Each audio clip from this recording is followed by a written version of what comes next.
सींचता है धरती का सीना। मेहनत का तेरी हक दिलवाने, नई तकनीक नई खोज बताने। पशुधन को गुणवान बनाना, पौध सुरक्षा को सिखलाना, खेती के सब गुर समझाने, भारत का सरताज बनाने। आठों पहर है संग तुम्हारे, अन्नदाता अन्नदाता। नमस्कार, मैं सरांधा आप सभी दर्शकों का अन्नदाता कार्यक्रम में स्वागत करती हूं। किसान हमारे देश के अन्नदाता हैं और वे ही हमारे देश के भाग्य विधाता हैं। ऐसे ही भारतीय किसानों को खेती बाड़ी से जुड़ी हुई बहुत सी नई लाभकारी जानकारियां देने के लिए हर रोज सुबह हम आपके साथ आते हैं। तो चलिए कार्यक्रम शुरू करने से पहले देखते हैं क्या है आज के अन्नदाता में। जैविक खेती अपनाएं, लागत घटाएं, पैदावार बढ़ाएं। रबी फसलों की उपज का करें सही तरीके से भंडारण।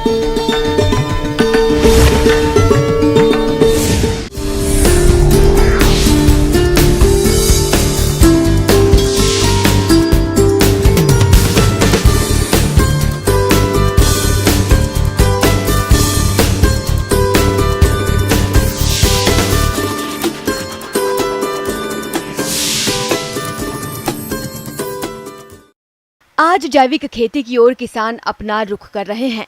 तो जो किसान जैविक खेती कर रहे हैं वे कई प्रकार के जैविक खादों का प्रयोग करते हैं, जिसमें वर्मी वॉश, डीकंपोजर और जीवामृत है, जो पौधों की वृद्धि और विकास में सहायक है।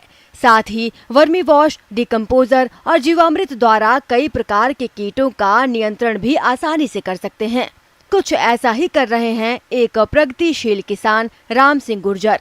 तो आइए मिलते हैं उन्हीं से और जानते हैं जैविक खेती की तकनीक के बारे में।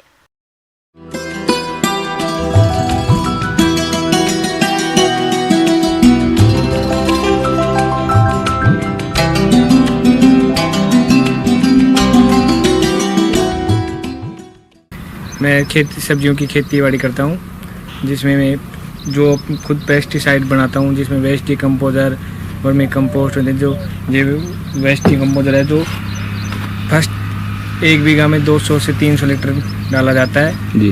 पानी में भी चला सकते हैं, जो इस मशीन से चला सकते हैं जी। और उस ऊपर से भी स्प्रे कर सकते हैं। इसमें आधा पानी और आधा वेस्ट डीकंपोजर मिला के, जिसमें फलों में चमक आती है और ग्रोथ में भी अच्छा ही होता है।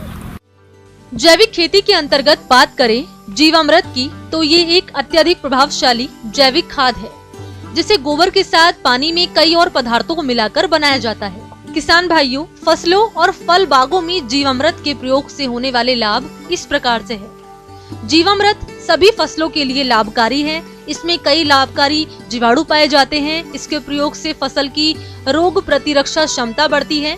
इससे भूमि की उर्वरा शक्ति में वृद्धि होती है। जीवामृत से पौधों की वृद्धि विकास अच्छी होती है। जीवामृत के प्रयोग से पैदावार बढ़ती है। जीवामृत के प्रयोग से उगाए गए फल, सब्जी, अनाज देखने में सुंदर और खाने में ज्यादा स्वादिष्ट होते हैं। और एक जड़ गलन नहीं आती इससे। जो 2 किलो गुड़ और 200 लीटर 1 ड्राम में पानी भर देते हैं, जिसमें 2 किलो गुड़ डलता है और ये इसका कल्चर डलता है, जो 7-8 दिन में तैयार हो जाता है। दवाइयों में कम डालते हैं, ये ज्यादा डालते हैं। वेस्ट डीकंपोजर क्या है? वेस्ट डीकंपोजर देसी गाय के गोबर से निकला गया सूक्ष्म जीवों का संघ है, जिसमें सभी प्रकार के कार्बनिक पदार्थों के अपघटक सूक्ष्म जीव सम्मिलित होते हैं। इसकी 30 ग्राम की बोतल होती है और कीमत 20 रुपए प्रति बोतल है, जिसे राष्ट्रीय जैविक खेती केंद्र से सीधे या किसी क्षेत्रीय जैविक खेती केंद्र से आसानी से प्राप्त किया जा सकता है। 20 लीटर वेस्ट डीकंपोजर घोल में 2 किलोग्राम गुड़ मिलाते हैं और 20 लीटर पानी मिलाते हैं। इस प्रकार किसान जीवन भर के लिए इस वेस्ट डीकंपोजर से लगातार घोल को तैयार कर उपयोग में ले सकते हैं। डीकंपोजर के प्रयोग से अनेक फायदे होते हैं। और ये मशीन इसमें इस ड्राम में डाल देते हैं, जो इस नाली के द्वारा वेंचुर के द्वारा चली जाती है अंदर, जिसमें ये मशीन है, ये जिसमें सुई है प्रेशर की, जो पानी का प्रेशर बताती हैं, जो इसमें इस हिसाब से देख के डाल चलाते हैं कि भाई हर पेड़ में बराबर वेस्ट डिकम्पोजर जाए, जो भी दवाई डालें इसमें जो बराबर पहुंचे हर पेड़ में। जैसे ये इसको ऐसे सीधा रहता है, जब इसको चलाते हैं तो ऐसे इसको यूँ घुमाना पड़ता है और प्रेशर देखते हैं इसमें और उसमें। और ये फिल्टर है जो इसमें कचरा उतरा आता है, उसको और डेली की सुबह एक बार मोटर चलाते हैं तो इसको साफ कर देते हैं। और एक फिल्टर ये है जो चलती लाइन से साफ करना पड़ता है, जिसमें मोटी बजरी उजरी मिट्टी उट्टी है जो यहाँ इकट्ठी हो जाती है। ज्यादातर किसान अपनी फसलों में लगने वाले कीटों से बचाव के लिए रासायनिक कीटनाशक दवाओं का इस्तेमाल करते हैं, जो न सिर्फ वातावरण को बल्कि हमारी सेहत को भी नुकसान पहुंचाता है। अगर किसान भाई इसकी जगह पर जैविक कीटनाशक और दवाओं को इस्तेमाल करें तो इससे न सिर्फ पर्यावरण और हमारी सेहत पर अच्छा असर पड़ेगा, बल्कि किसान का पैसा भी बचेगा, क्योंकि किसान इसे खुद ही अपने घर पर आसानी से तैयार कर सकते हैं। तो एक नजर डालते हैं जैविक कीटनाशक बनाने की विधि, फसलों में प्रयोग और लाभ के बारे में। और मैं सभी किसान भाइयों को ये कहना चाहूँगा कि अपनी सब्जियों में बाजार से दवाइयों का कम उपयोग करें और जो घर पर देसी दवाइयाँ होती हैं जैसे नीम की पत्तियों से बनाना, आंकड़ों से बनाना और इनका ज़्यादा उपयोग करें। इसमें अपनी आय भी बढ़ेगी और खर्चा कम होगा। किसान भाइयों, अभी तक आपने खेती से जुड़ी हुई कुछ उपयोगी जानकारियां देखी। अब लेते हैं एक छोटा सा ब्रेक, जल्द लौटेंगे और कार्यक्रम में आगे भी हैं खेती बाड़ी से जुड़ी हुई महत्वपूर्ण जानकारियां। आप बने रहिए हमारे साथ।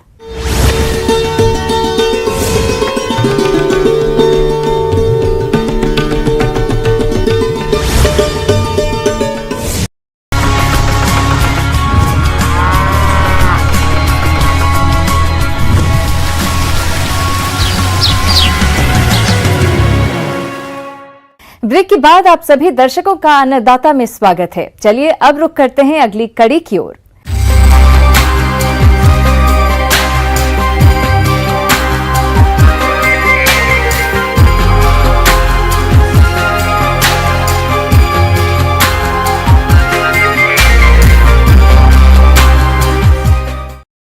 प्रदेश में रबी की अधिकांश फसलें परिपक्व अवस्था पर आ गई हैं और कई जगहों पर इनकी कटाई का काम चल रहा है। अक्सर किसान कटाई के बाद उपज या तो बेच देते हैं या फिर उसे भंडारित करते हैं, और यही किसानों से कुछ न कुछ चूक हो जाती है, जिससे भंडारण के दौरान काफी नुकसान होता है। ऐसे में किसान उपज का सुरक्षित भंडारण किस प्रकार से करें, इस बारे में बता रहे हैं डॉक्टर दीपक कुमार जायसवाल।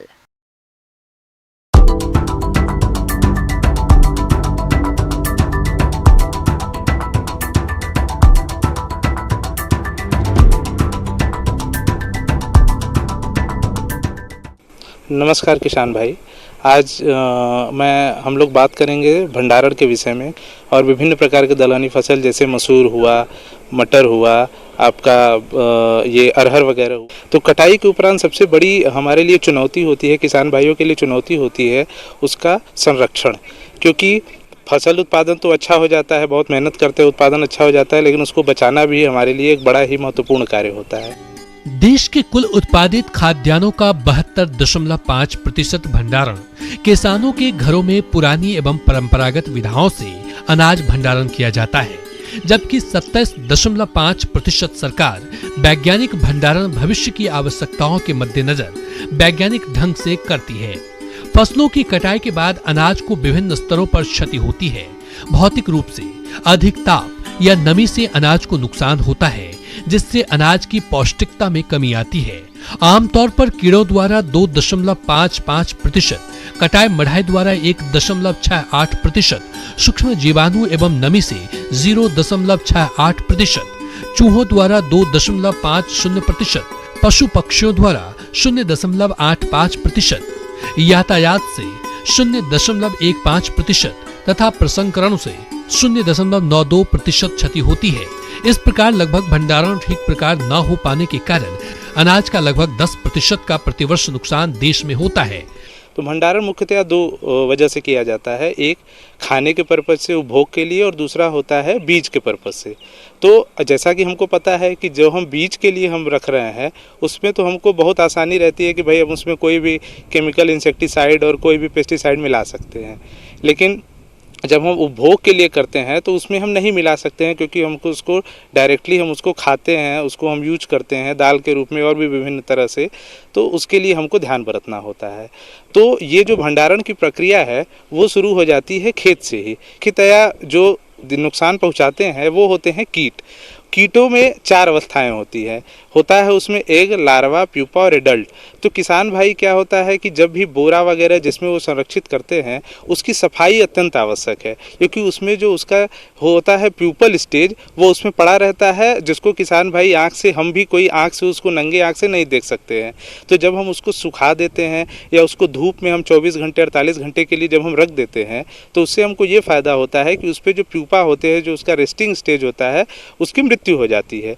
और जब हम उसमें भर करके ले आके जब हम उसको कहीं भी रखते हैं, संरक्षित करते हैं, तो उसकी आयु बनी रहती है। दूसरी चीज़ होती है मुख्यतया दलहन में विभिन्न तरह के घून और भृंग कीट वगैरह लगते हैं, तो उसके लिए हमको सफाई सबसे बड़ा आवश्यक चीज़ है। दूसरा आवश्यक चीज़ है उसको सोलराइज करना, मतलब धूप में अपने दाने को सुखाना। अगर उसमें किसी भी तरह का नमी है दाने में, हमारे चाहे दलहन हो, चाहे धान हो, चाहे गेहूँ हो, कोई भी फसल हो, जब हम संरक्षण के लिए जाते हैं, जब उसमें नमी रहती है तो उसमें विभिन्न तरह की कीट के साथ साथ उसमें बहुत तरह के जो फंगस है, बहुत तरह के जो उसमें वो भी अटैक होते हैं, जिसकी वजह से उसकी क्वालिटी और ख़राब हो जाती है, जिससे कि वो मार्केट में उसका डिमांड कम हो जाता है और उसका हमको जो मिलना है पैसा प्रति किलो वो बहुत कम हो जाता है। इसलिए इन चीज़ों का ख्याल रखने से हमको 2-3 फायदे होते हैं। अनाज भंडारण के पूर्व ध्यान दें। भंडारण गृह या गोदाम को साफ सुथरा कर दीवारों को चूने से पुताई करें। भंडारण घर का फर्श धुलकर अच्छे प्रकार से सुखा लेना चाहिए। दीवार, फर्श, छत को कोई छेद या दरार नहीं होना चाहिए। यदि है तो मरम्मत करें। भंडारण घर की सफाई के साथ कीटों के संक्रमण से मुक्ति कर लें। इसके लिए मेलाथियान 50 EC 1 मिलीलीटर प्रति 1 लीटर पानी में घोलकर घोल की 3 लीटर मात्रा से 100 वर्ग मीटर क्षेत्र की पुताई या छिड़काव करें। पुराने खाली बोरे, दीवारें, फर्श, पट्टियों, लकड़ी के तख्ते आदि कीटनाशक से छिड़काव द्वारा कीट संक्रमण से मुक्त करें। भंडारित अनाज को भली प्रकार साफ कर लें। अनाज, भूसा, धूल, खरपतवार से मुक्त तथा कटा पिटा अनाज भी अलग कर लें। अनाज को कड़े धूप में सुखा लें और ठंडा करके भंडारित करें। भंडारित अनाज में 10 से 12%, दलहन में 8 से 10% और तिलहन में 8 से 10 से नमी होनी चाहिए। एक चीज़ और आवश्यक है कि जब भी हम रखते हैं बोरे के रूप में, बोरे में इन दलहनी या किसी भी फसल को, तो उसमें हमेशा जगह बना करके रखें, जिससे कि वायु का आदान प्रदान बोरों के बीच में होता रहे। और दूसरी चीज़ कि जब भी हम बोरों में उसको रखते हैं तो गांव में हम लोग बहुत पहले से देखते आ रहे हैं कि जैसे करंज की पत्ती हम रख दिए, नीम की पत्ती रख दिए, हल्दी का गांठ वगैरह भी हम रख देते हैं, तो उससे भी कीट भागते हैं। लहसुन और प्याज को भी हम गांठ के रूप में उसके अंदर डाल देते हैं, तो उससे कीट क्या है कि उसके बोरों के अंदर नहीं आते हैं और जो उनके जो प्यूपल स्टेज है या लार्वल स्टेज है उनकी मृत्यु हो जाती है। तो ये भी एक उपाय होता है। दूसरी बात आती है जब भी हम करते हैं बीज के पर्पज़ से, बीज के उद्देश्य से, जब हम किसी दलहनी फसल का संरक्षण करते हैं तो उसमें हम किसी भी तरह का इंसेक्टिसाइड या हम धूम्र के सहयोग से हम उसको बचा सकते हैं। इसके लिए बहुत सारी चीज़ें उपलब्ध हैं। किसान भाइयों को बाज़ार में जाते हैं और बहुत सारे कीटनाशक उपलब्ध है, जैसे डेल्टामेथ्रिन हुआ और बहुत तरह के HCN हो गया, तो उनके गोली के रूप में आते हैं, जिसको हम कॉटन के कपड़े में बांध करके उसमें हम डाल देते हैं, जिससे हम लंबे समय तक उसका हम संरक्षण कर सकते हैं। बेहतर है कि अगर हम जो भी बोरे रखने वाले हैं उसके नीचे प्लास्टिक का एक लेयर, एक सीट बिछा दें, या अगर हमारे पास उपलब्ध है तो सबसे बेहतर है कि लकड़ी का हम कोई उस तरह का उसको ऊँचा स्थान, ज़मीन से उसको हम थोड़ा ऊँचा रखें, जिसकी वजह से उसमें नमी न आने पाए।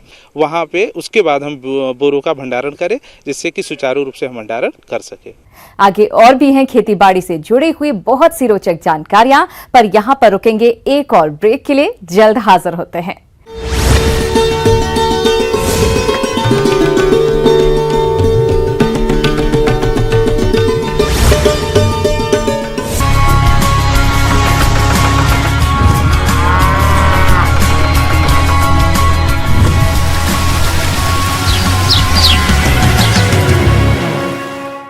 ब्रेक के बाद एक बार फिर से आप सभी दर्शकों का अन्नदाता कार्यक्रम में स्वागत है। बढ़ते हैं अगली प्रस्तुति की ओर।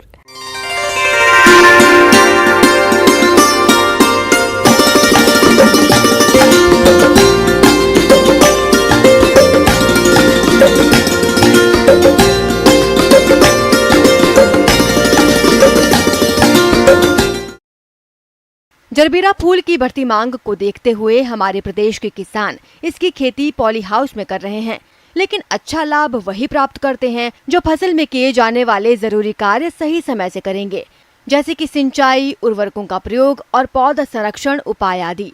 तो इन्हीं सब कार्यों को कब और कैसे करना है, इस बारे में जानने के लिए मिलते हैं डॉक्टर अनिल कुमार सिंह से।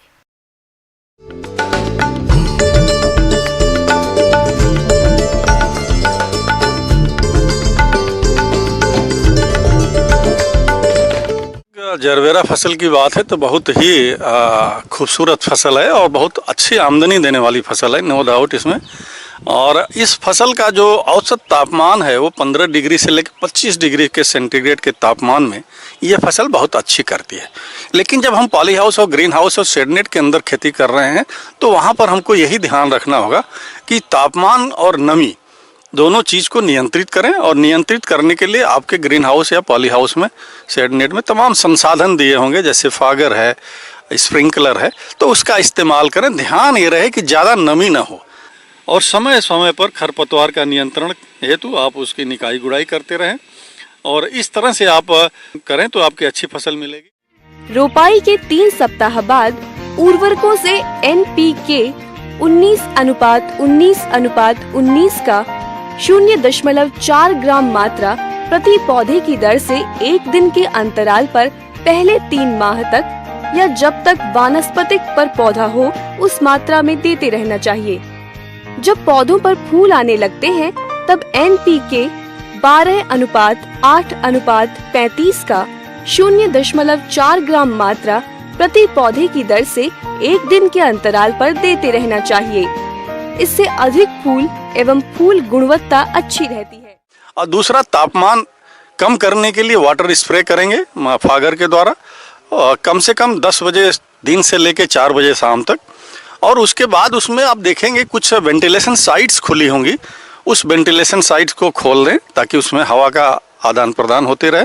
और दूसरा, अगर इनसाइड कर्टेन लगा हो या टॉप कर्टेन लगा हो या टॉप फागर लगा हो तो अब उसका इस्तेमाल 10 बजे से लेके 4 बजे के बीच में निश्चित तौर पर करें और मौसम को ध्यान में रख के करें। अगर किसी दिन बदली का मौसम हो जाए तो कर्टेन को मत खोलें, लपेट के रखें या वेंटिलेशन को खुला रखें और वाटर स्प्रे कम करें। लेकिन जब मौसम हार्ड हो, साफ सुथरा हो, टेम्परेचर बढ़ने लगे तो आप उसको नियंत्रित करें। पौध सुरक्षा उपायों पर विशेष ध्यान की जरूरत होती है क्योंकि जरबेरा में मुख्य रूप से सफेद मक्खी, माहू माइट, थ्रिप्स, लाल मकड़ी तथा पत्ती काटने वाले हानिकारक कीटों का प्रकोप होता है जो फसल एवं फूलों को काफी क्षति पहुंचाते हैं, जिसके कारण फूल उत्पादक को काफी नुकसान उठाना पड़ता है। थ्रिप्स कीट फूलों एवं टहनियों के रस चूसकर सुखा देते हैं। दूसरी चीज यह है कि इस समय कुछ कीड़ों का भी प्रकोप बढ़ जाता है, जैसे थ्रिप्स और माइट।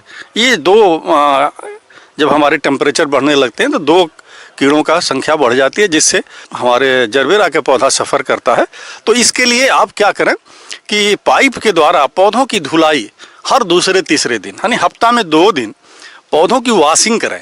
ये वॉशिंग करने से क्या होगा कि जितने भी थ्रिप्स और माइट होंगे ये धुल जाएंगे और धुल के ज़मीन में जाएंगे और स्वतः मर जाएंगे। तो ये करें। अगर सीवियरिटी बढ़ती है इनकी तो आप कीटनाशक का इस्तेमाल करें हल्के डोज में 0.5 ml प्रति लीटर की दर से इमिडाक्लोरोपिड नामक इंसेक्टिसाइड का इस्तेमाल करें तो आपको इसमें निश्चित रूप से लाभ होगा। जरबेरा की अगर पुष्प की कटाई की बात करें तो जब इसके डंठल डेवलप हो जाते हैं, विकसित पूर्ण रूप से विकसित हो जाते हैं, तो इसमें फूल का जो चक्र होता है बीच में आप देखे होंगे छोटे छोटे पंखुड़ियाँ उसमें आ जाती हैं और वो चक्र पूरा अगर कंप्लीट हो जाता है, यानी कहले एक तरह से कि पूरा खिल जाए, तो आप इसकी हार्वेस्टिंग कर लें। और हार्वेस्टिंग करने का बहुत बढ़िया तरीका होता है कि इसके डंठल को ऊपर से पकड़ें और नीचे की तरफ दबाएं, ये खुद से आवाज़ करके टूट जाएगा और इसको आप ज़मीन से टूट जाएगा, ज़मीन के लेवल से। और फिर इसको आप अलग कर लें, एक बकेट लें, बाल्टी लें, उसमें थोड़ा पानी रखें और उसमें इसके डंठल को डालते जाएं। हार्वेस्टिंग का कार्य बराबर जो है सुबह के वक्त या शाम के वक्त करें, क्योंकि इस समय हमारा तापमान बढ़ते जा रहा है। तो इसको ध्यान में रखते हुए, ताकि हमारे पुष्प डंठल की सेल्फ लाइफ जो है वो मार्केट में जाके 5 से 7 दिन तक रहे, इसके लिए हमको ये करना ज़रूरी है। उसके बाद आप 25 का या 50 का बंडल बनाएं और उसमें एक 100 ml कैपेसिटी की एक पॉलीथीन लीजिए, पतली वाली, और उस पॉलीथीन में छेद करके नीचे से डंठल को घुसा दीजिए, ताकि फ्लावर्स जो खिले हुए फूल हैं उसके पंखुड़ी टूटने न पावे और उसके अंदर जाके रैप हो जाएगी। इससे क्या होगा कि पौधों के अंदर की उत्सर्जन क्रिया कुछ समय तक के लिए चेक हो जाएगी। फिर परफोरेटेड बॉक्स लीजिए, 50-50 का या 25-25 का बंडल बना के दोनों तरफ 25 फूल एक तरफ, फिर 25 फूल दूसरी तरफ रख के और रबर बैंड लगा के और परफोरेटेड बॉक्स के नीचे टिश्यू पेपर डाल के उसके ऊपर बंडल्स को रख दें और रख के बॉक्स को बंद कर दें। बंद करके आप डिस्टेंट मार्केट तक भेजेंगे तो आपको अच्छी लागत, कम लागत में अच्छा उत्पादन मिलेगा।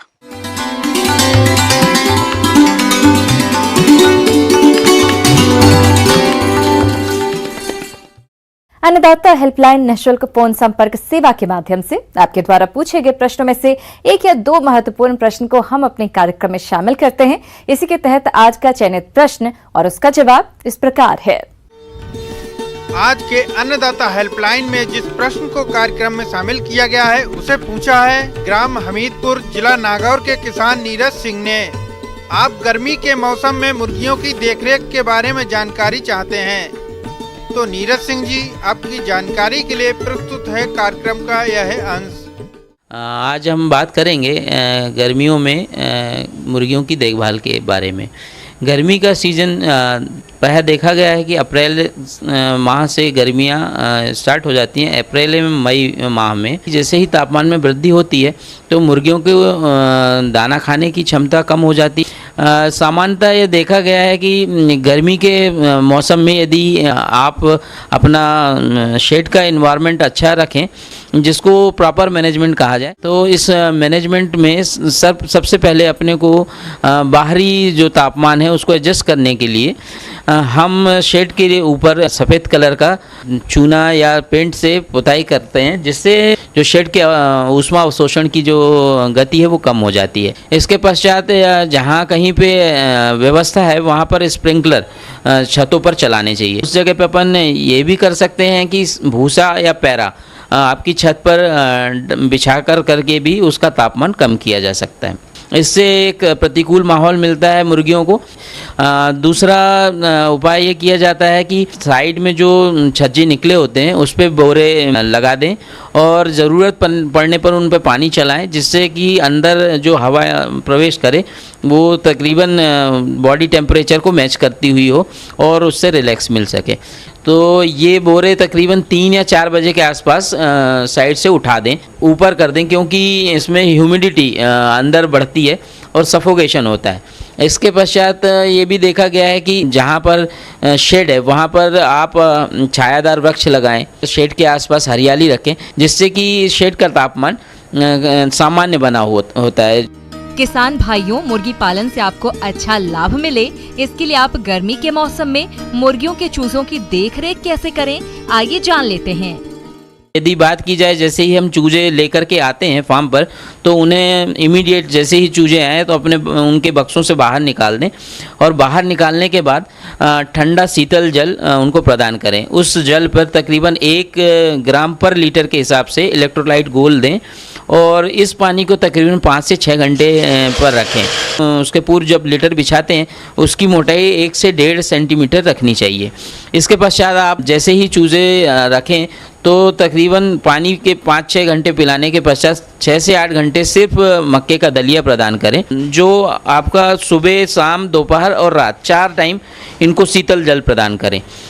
शीतल जल प्रदान करने से बॉडी टेम्परेचर में थोड़ी गिरावट आती है। तो यदि ओवर क्राउडिंग होगी तो हीट स्ट्रेस होगा और उससे चूजे मरने की संभावना है।